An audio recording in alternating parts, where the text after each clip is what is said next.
There's a popular phrase, all roads lead to Rome, and there in fact was a plaque that was placed by the Caesar in the Roman Forum indicating that all these roads do ultimately terminate in the Forum in Rome.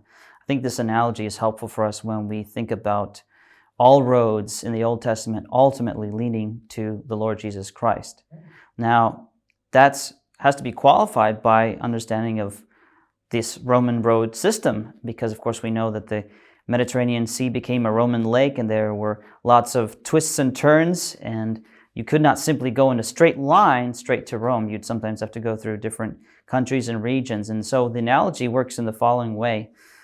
When we're interpreting the Old Testament, although we do want to see at the end of the day an ultimate Christological focus, it matters the journey that we take. And although those roads do lead to Christ, I believe ultimately, and faithful interpreters will carry and go along that road, it matters how you take that road. So sometimes I think that in preaching or in interpretation of the Old Testament, sometimes evangelicals can fall into a pitfall of easily or too easily rushing to Christ and ignoring the immediate context, and ignoring the background, ignoring perhaps the larger context of a particular section of the Old Testament and its flow within redemptive history.